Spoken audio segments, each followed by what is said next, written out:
Hey Asheville, welcome to the Post Creative Mornings AVL Late Morning Show. My name is Tim Scroggs and I'll be your host for this month.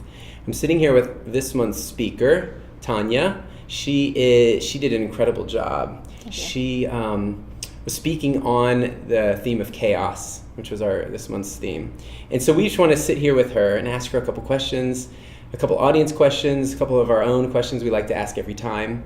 And so thank you for being with us, Tonya. Yeah, thanks for having me. It's a pleasure having you this morning. It was good. I love the way you connected your solutions to problems that you had and how it brought you out. It felt like a relief. Yeah, and that's part of community, though. It's really kind of pulling back the veil or pulling back the bandages and sometimes showing some of our old scars, right? Yes. I think there's a lot of power in sharing those stories and saying, this is where I've been, this is what I've learned, because that's where we learn our best stories, I think, is through some of our trials and the things that feel really, really hard. And so it's such a gift for me to be able to give to other people those parts of that story to them. Yeah, and impart some of what I learned. It makes it feel better for me too. Yeah, and you create some of these beautiful successes out of failure. And it's being talked about a lot, but I think it's to emphasize that the failure is not bad and it pushes us forward. Right. People get really caught up in that idea of failure. And, for me, for example, I closed a previous business. That could be deemed, is that a failure? But it wasn't for me. It was really, I took all those lessons, and I talked about that this morning. I took all those lessons, and then I applied it to what I was really passionate about. Mm-hmm. And then I was able to really escalate that so much faster. Yeah. So there's all these little pearls of wisdom that we pick up along the way that maybe we don't value in the moment because it feels so painful. Mm-hmm. But overall, that's really what comes together and creates us. And that's what makes us each so unique and different. Mm-hmm. And that really builds into that idea of creativity. I love that. All right, so we just have a few sections of this show. We're going to do a couple behind the speaker questions, a couple audience questions, and then we're going to have our rapid wrap up. So the first question is, what excited you about this month's theme, chaos? Well, I love this idea of chaos because I think so many people live with chaos on a daily basis. That's true. We talked about how so many people in different parts of their lives or different, times in their life, it doesn't matter your age or what you're doing or even what your job is many times, this feeling of overwhelm and chaos. Mm-hmm. And so to be able to come in and speak into that and talk about how we can smooth out that a little bit and make our lives feel a little bit easier and a little bit happier, that's really meaniful to me. So when you heard the theme, you're like... Yeah, I'm like, this is my wheelhouse. Yeah. I'm in. I'm so happy to talk about this team. Exactly. It's good. I mean, that's such a perfect marriage of theme and talk, and you could feel it. Thank you. So question 2, what was your highlight moment of this morning?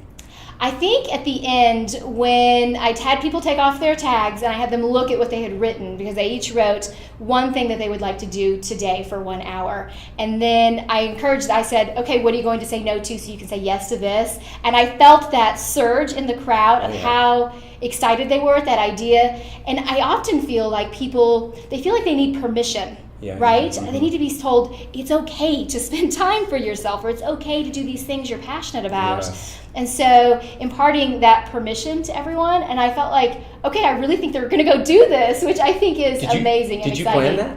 No.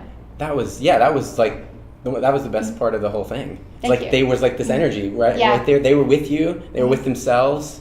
That's one of the things I love about speaking, though. I love the energy you pull from each other. Oftentimes, I have this idea of what I'm speaking about. I obviously have, some outline of what I want to accomplish, but I think there is a lot of this organicness when you're speaking that oftentimes I've worked through, how am I going to start? Maybe this, maybe that, and I don't know exactly how I'm going to start or how I'm going to finish, or maybe even what examples. I start pulling that from what I feel from the crowd and just that vibe. And then I go up there and then it's almost like, okay, this is what I'm talking about. Yeah. Sometimes I'll say things up there and I'm like, wow, I had no idea I was going to say that.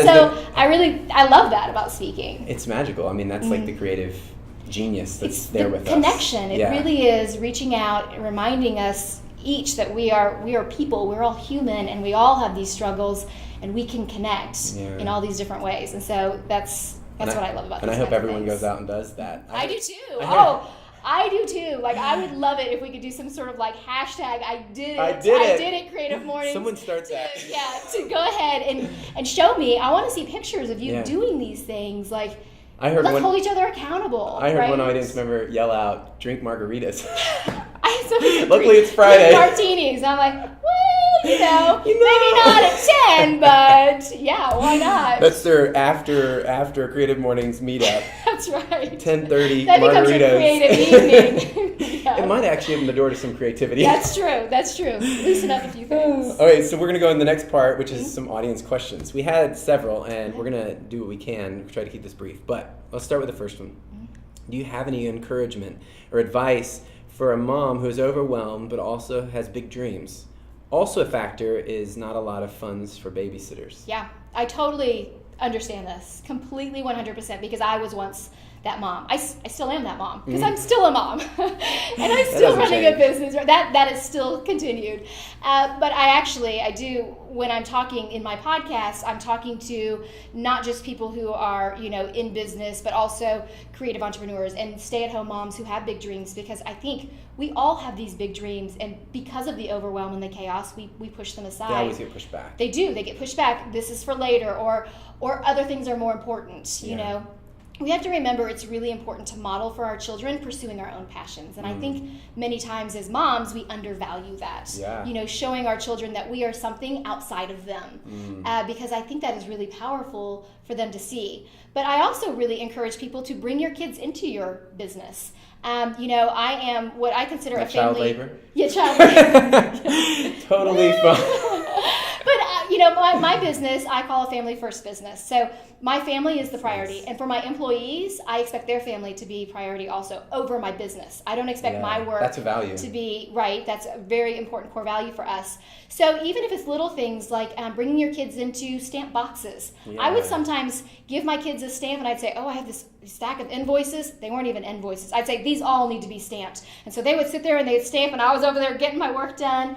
There's lots of ways. My kids still, on a regular basis, when they have days off school, come in and they make boxes, or they'll help organize things, or they'll move things, or they'll quality check things. There's lots of ways to bring your kids into your business, and I think that's really powerful, because then they have ownership of it too. Yeah, they're a part of it. They are a part of it. They see you doing it every day. Right. And so when I do say, mom has this going on at work, they understand it's not something that's so completely separated from them that they feel like, I don't know what she does all day, or I think her whole world revolves around me. I really think there's a lot of power to that. So I really encourage bringing your children into your workspace in little ways.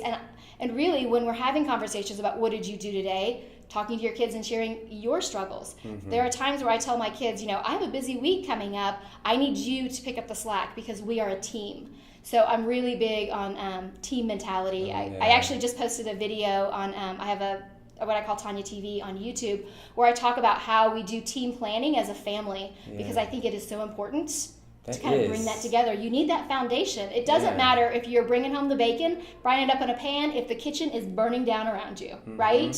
So that home element is so important. And a lot of times, to have a mission as a home. Right. As a family.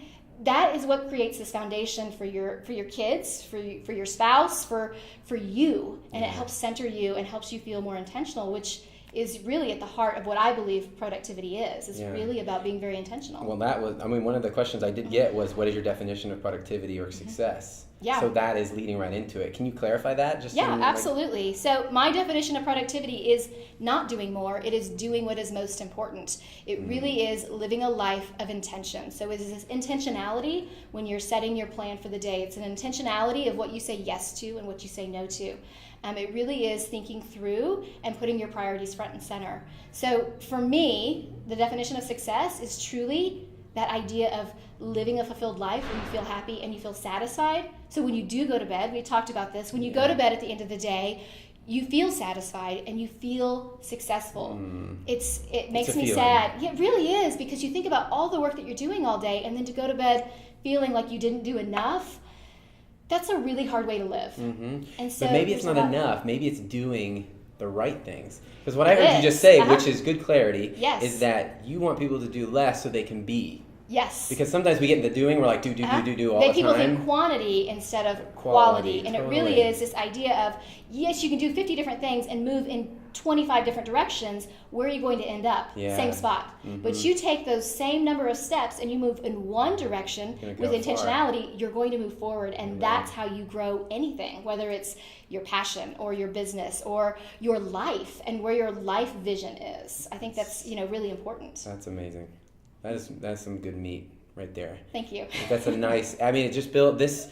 This is meant to kind of give. If you weren't here this morning, go and watch the video when it's posted later this month, because connecting this and that, it's good for our lives, because we're in an economy and a culture of like the do. It is. There is this. We talked about that glorification of busy, and there's this obligation that we feel like we need to be busy, and it's really not about being busy. It is about really focusing in and figuring out what is really most important to you. And that's the key. It's not what's most important to your neighbor or to the person in the seat next to you or to your mom or whoever. It's really what's most important to you. Or even your boss, which is a crazy thing to say, but it's true. I mean, that's why we need to have conversations, and we touched on this in one of the audience questions. How do you deal with when a boss is wanting you to do more than you really have time for? It's all about having these conversations, because we have to realize that our bosses are human and they forget. It's true. They do. We're a team. I'm a boss. You have to remember we're a team. I know that I want the best for my employees, but there are times where I put too much on their plate and I don't realize it. Yeah. So. And that's what you want to tell your kids too. Yeah. That even though you're a boss, you're a person. Exactly. I really feel like conversation is one of those things that's lacking in today's society. Yeah. I think we need to have more conversations. I think we need to embrace more of this. You have a different way of thinking about things than I do, and that's okay, and bring that together to really work together and create conversation. Conversation is how you really affect change. Love it. All right, that's good. We're going to go to the last rapid wrap up. And these are just questions to have fun with. So, what's your favorite time of day? The morning, which is so funny because I'm not a morning person.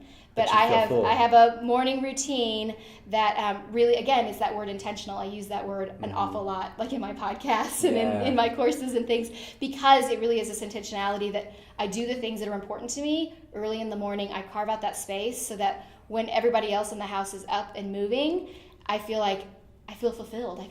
I feel satisfied already. Things feel which good is really, and moving. There's a lot to be said for satisfaction. You know what? I'm becoming more of a morning person, actually. Yeah. I'm beginning to feel the spark about the morning. Yeah. I used to be in the music industry, and the morning was not time. No. It's like afternoon starts feeling, and even the afternoon starts feeling horrible. So the morning, you're full of energy. Yeah. That energy meter is max. I agree. You're rested. Now, if you ask me my favorite time of the whole week, I would tell you 3 o'clock on Friday. And it's 3 o'clock on Friday because I actually have my business hours for my business where everybody in my team leaves the office at 3 o'clock on Friday. Yeah. Love because it. It's my gift to them as your weekend is starting earlier. Here's 2 hours for you that you would be giving to work. Go do your thing. And for me, that 3 o'clock on Friday, that's when my kids are coming home from school. I have the whole weekend ahead of me to really focus on my priorities at home. And so that's what I love. That's good. It's a good call to my heart because I've been working late on Fridays and I need to... That 3 o'clock on Friday, it feels magical. And to be honest with you, because you have that carrot, you're excited about your 3 o'clock on Friday, you actually end up being more intentional with your time at the other times of the week, and you're getting the work done. Yeah. It's not like leaving at 3 o'clock on Friday means we don't get enough done. It's a reward. It's a reward. Yeah, and it feels good. As a boss, I want to be able to gift that. I don't want to just speak about intentionality or speak about productivity. I want to live it. Yeah. And that is really important to me, not just for myself, but also for what I can give to the people that I have influence over, which is my employees. That's good. Last question. Who comes to mind when you hear the word creativity and why? To be honest with you, you know who I love watching is like chefs. Oh. Because I think that they are this version of creativity. So left brain and right brain together because they have to be so organized. They're juggling and that's some how stuff. I work. Because I'm very creative, but I'm obviously very logical because I love operations and things like that. So I love watching like Chef's Table on Netflix where you see these chefs really pushing their creative boundaries, but you see how they do it. So it's all so organized. So it happens. It's orchestrated. So it actually happens. I know. Plates go out and they're hot. I know. I just think that is such a fascinating industry. So that's who I love to look at, to see like how are they pushing the boundaries and how are they, and as we were talking earlier, it's an art form that is fleeting, right? It is meant to be consumed, and I just love that. I love that too. One of our best favorite clients is a local chef, and he's a magician, and so I agree with you. Those are some creativity. It's a beautiful the both of those together, and somehow they make it work, and it's a beautiful thing to watch. So Chef's Table is a great series on Netflix if you haven't watched it, to kind of look at your creativity differently and to see how other people have overcome challenges to really become the top of their game, I think. So that's great. Thank you for being with us. Yes, I was happy to be here. Yeah, so Tonya owns a company named Inkwell Press. You can go to their website at inkwellpress.com and get all of her goods. It's some tools that you can use to make your life more about you. Yeah. I also have links to my podcast and my Tonya TV episodes. So there's lots of education that I offer for free because I really feel like education is so important. I used to be a teacher, so you can tell. So yes, it's very clear what you're given is very clear. So that is amazing. It's been a pleasure. Thank you. This late morning show, is brought to you by Blue Spiral Gallery, and they're a pretty amazing gallery doing really cool shows in downtown Asheville. So if you get a chance, walk by there and check it out. And that's it. We probably went over time, but it was really good. Sorry. Really good. So thank you. And thank you everyone out there.